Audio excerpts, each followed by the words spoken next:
Hello everyone. In this lesson we will answer the question, how do I get my own WordPress? Right? So how do I get my own public-facing website and how do I get my own administrator dashboard? Well, there are two main ways to get started with WordPress, and it all boils down to two websites, WordPress.com and WordPress.org. Now they each have their own pros and cons, so let me go over those right now. Let's start with WordPress.com. The pros of WordPress.com is that it's very easy to get started. You simply visit WordPress.com and you sign up for an account. So it's really similar to signing up for a new email account with Google or Gmail, or it's like signing up for a new account at Facebook. It's super intuitive, super simple. Now they do offer different types of accounts or plans. So some of the plans cost a monthly fee, but they also have a free plan to get you started. And there's no time limit for the free plan. It will remain free forever. All right, changing gears, let's talk about the cons of WordPress.com. So number one, you are not in complete control of your website. Your website lives on the WordPress.com servers, and this means you are really at their mercy. This means they limit which plugins you can use. They limit which themes you can use. Now I realize at this point in the course we haven't even covered what a plugin or theme is, but you can imagine that you don't want to be limited. That's never a good thing. So the general idea is that you can only customize the parts of your website that WordPress.com allows you to customize. Now depending on your business or depending on what you want to achieve with your website, this might not bother you. If you just want to create a simple blog and be able to write and share your writing with the entire world, WordPress.com can be an amazing service. However, WordPress.com is clearly not for everyone because it is very restrictive or limiting. So now let's really change gears and talk about WordPress.org. Let's go over the pros and cons. We'll start with the pros. Number one, this is the full WordPress experience. This is what people think of when they think of WordPress. With WordPress.org, you are in 100% complete control of your website. You are the owner of your website. You can customize anything you want. You can use any plugin, you can use any theme. Again, at this stage in the course, we don't really know what those words mean, plugin and theme, but you can imagine that the freedom to use whatever you want is a good thing. With WordPress.org, you're also free to monetize your website. That means you can run ads or sell products, so on and so forth. And the final pro, and this is not necessary, you don't ever need to learn how to code if you don't want to, but if in the future you decide you want to learn how to code, with WordPress.org you're free to customize the code of every single aspect of your website. So in a nutshell, WordPress.org is amazing. It's personally what I use for my websites. Now I haven't even gotten to the cons of WordPress.org yet, and I can already tell you that this is what we're going to use in the course. Now you are free to use WordPress.com if you'd like to outside of this course, but for the purposes of learning as much as possible in this course, I encourage you to follow along with me and give WordPress.org a try. Now let's talk about the cons. There's really only one con to WordPress.org, and that is that you need to find your own web hosting. What does that mean? What is web hosting? Well, remember when I said that with WordPress.com, your website lives on their servers, and this is what allows them to limit or restrict what you can do. With WordPress.org, your website will live on whatever web host company you choose, and there are hundreds of thousands of web host companies to choose from. A web host is just a company that leaves their computers or servers on 24 hours a day, 365 days a year. And your website lives on their servers, so that way your website is accessible to the world around the clock. Now, any web host worth using costs money. But don't worry, I want you to be able to work through this course without spending an additional penny. So in just a minute or two, I'll show you how we can learn and practice with WordPress for free within the privacy of our own personal computer. We'll talk more about this free route in just a few minutes. But anyways, with web hosts, you typically pay a monthly or yearly amount, and in return, they host your website for you. Generally speaking, you get what you pay for, meaning the more expensive the web host, the faster your site will load for your visitors. Now, like I said, there are tons of web host companies to choose from, and it can be difficult to know where to begin. Which company should we use? Well, if we open up our web browser and go to the official WordPress.org website, we see that up in the header within this main navigation bar, towards the right-hand side, there's a link named Hosting. Over the years, the WordPress team has paid attention to which hosting companies treat their customers the best and make working with WordPress a breeze.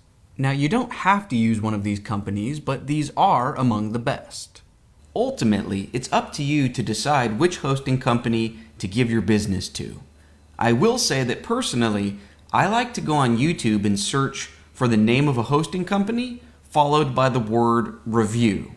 And that way I can hear from real-world people with real-world opinions of how fast or slow a host is and what their customer service is like, so on and so forth. Right? So you can do a bit of your own consumer research, but big picture, you choosing a web hosting company is outside the scope of both this course and my job as an instructor. I'm just here to help you learn the actual WordPress software itself. Also, because this is the very beginning of the course, many of you will not be ready to commit to buying a web hosting plan just yet. So with all of that in mind, what I want to do right now is show you how you can begin learning WordPress for free. Essentially, we can install WordPress on our own personal computer. Now, yes, it won't be a real website because you and I will be the only ones in the world who can view it, right? It's living on our personal computer, so the outside world can't view it. However, during this stage of learning and practicing and experimenting, this is perfect. We'll have the privacy to try new things, and we don't have to worry about a website that the whole world can see just yet. Then, later, at the end of this course, once you've learned a good deal about WordPress and you've created a few practice websites, then you can decide if you actually want to commit to purchasing a hosting plan, right? And actually push your website up onto the web so that the entire world can view it from a real domain. That's enough talk for now. Let's actually get started. So this process of installing WordPress on our own personal computer so that we can practice privately, the technical term for that is working locally, right? We're not working on the cloud or on the web. We're working locally on our own personal computer. Now, there are many, many different ways to install WordPress locally, but in my opinion, the easiest way to get started is just to visit this website, localwp.com. So this is a free piece of software called Local, and it will make it very simple for us to install WordPress on our computer. So right now you can pause this video lesson if you need to, but just visit this website, localwp.com, and then click the download button. We want to download this free software. Now once you click download, it might ask you for your platform, so you would just choose between Windows, Mac, or Linux. Just choose the one that's appropriate for your personal computer, and then you do need to fill out a few of these fields. I believe actually the only field that's required, so if I just try to click Get It Now down at the bottom, you can see the only field that is truly required is your work email. Now, if you're not comfortable giving them your email address, I totally understand that. And while I can't officially recommend or condone you putting a fake email address in this field, I can let you know that as of today, February 2021, there is no verification process. So if you were inclined to use a fake gibberish email account here, technically that would work for you. Anyways, go ahead and move forward and begin downloading the software. If your internet connection isn't very fast, it could take several minutes, but once the download finishes, just go into your computer's downloads folder. And if you're on Windows, you can just double click the new local file. Or if you're on Mac, you would double click it, and then you would just drag it into your applications folder. On Windows, you don't need to perform this dragging step. You would just click Next, Next, Next through the auto installer. Once the software installs and then you actually launch or open the program for the first time, we just want to create our first site. If your welcome screen doesn't look exactly like this, that's okay. You can always use this button down here in the bottom left corner to create a new site. So let's do that. Let's add a local site. Okay, let's choose a name for our site. So you could call this the name of your business or whatever you want your website to be about. I'm just going to call it Learning WordPress. Remember, we're just working locally on our own personal private computer, so it's not like we're registering or buying a domain. None of this is a big deal. You can create as many different practice websites like this as you want to. But anyways, let's go ahead and click Continue. Okay, we can just leave all of the default settings. So this looks good. Let's click Continue again. Okay, now we do need to choose a username and password that we can remember. So I'll let you do that. Okay, then go ahead and enter your email. Okay, and then click this Add Site button. Now this process will take usually just a few seconds, like maybe 10 to 15, 20 seconds. Cool, so you can see it's already finished for me. Yours might take a little bit longer if you have a slower internet connection, but it shouldn't take too long. Anyways, at this point, we're ready to go. So I want you to click this Admin button up here, sort of towards the top right of the screen, and that's going to launch your website. So it should open something that looks like this in your default web browser, and then just log in with the email and password you chose just 10 or 20 seconds ago. Cool. As soon as you log in, you now have your very own WordPress admin dashboard. From here, the sky is the limit. We can now learn, practice, and experiment with WordPress. Now, I do want to draw your attention to the address bar. Now, yours might say localhost : and then a port number, or there's a chance yours doesn't look like this, and instead it's based on the site name you chose. Remember, I chose Learning WordPress. So your fake domain might look something like the name you chose .local. Either way, whether you see localhost or some derivative of the site name you chose, I want you to know that that domain is fake. It's imaginary. It's make-believe. It only makes sense to your personal computer. So you cannot share this address with the world, right? Because we didn't pay money for a web hosting plan, and we did not pay money to register a real .com domain. All of that costs money, and right now we're just trying to learn and practice and grow our WordPress skill set. Anyways, this is a brand new empty site. So you can click the name of your site right here to visit the front end, or what people would see if this was a real public site. Okay, and you can see that my website is completely empty. I just have the one default post that WordPress created for me, and that's it. Now to jump back to the admin dashboard, you can always just click the name of your site up here in the top left, assuming you're logged in. Okay, and now in our following lessons, we can learn how to begin creating content with WordPress. Now before we bring this lesson to a close, I do want to show you how you could begin working on your local site perhaps tomorrow or next week. So back in the local app, if I'm done working on this project for the day, I can click this Stop Site button up in the top right. Okay, and then you could close the local program if you're done for the day. Now, as soon as you do that, you will not be able to visit your local site any longer. Right? If I try to reload or refresh my dashboard, we see this site cannot be reached. This is because the local software is not hosting or pretending to host our site.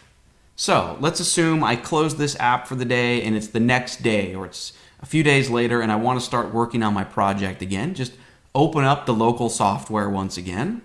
Find the site that you're interested in, because you can have multiple local sites that you're working on, but if you click on it, then in the top right corner you can click Start Site. Okay, so now it's actually up and running and available. So if I go back, I can reload. Perfect. Or if you lost this URL, right, you didn't bookmark it, that's okay. Back in the local software, remember, you can always click this admin link here, and that will take you to your WordPress admin for this practice site. Cool. One other thing I want to show you before we bring this lesson to a close is that you can have as many local practice sites as you want. So for example, I have this one that we created called Learning WordPress. If I wanted to create another one, I could just use this button in the bottom left, right, to add local site. I could name it Another Test Site. Click Continue. The default settings are okay. Choose a username and password and email once again. Okay, it's going to provision, get things ready. Again, it's just going to take maybe 20 seconds. Cool, it's ready. So now you can see I have my original Learning WordPress and another test site. So the first time you create it, it automatically starts it up for you. That's why I could stop it if I wanted to, or we just want it to be started. And then again, you could click admin. That'll launch it in your browser. Go ahead and log in. Cool, and now I have a second WordPress website that I can test and experiment with. And it did not erase or delete my original one, so I can switch back to this tab. This is Learning WordPress. This tab is another test site. So big picture, I just want you to know that if you have multiple businesses or if you're working on sites for different clients, you can have as many different local practice sites as you want to. Okay, and then it's just a matter of stopping or starting them and then clicking on admin so that you always know where to go to log in. Okay, and that is going to bring this lesson to a close. I'm so excited to start building a site with you, and in our next lesson, we are off to the races. So let's keep rolling along, and I'll see you in the next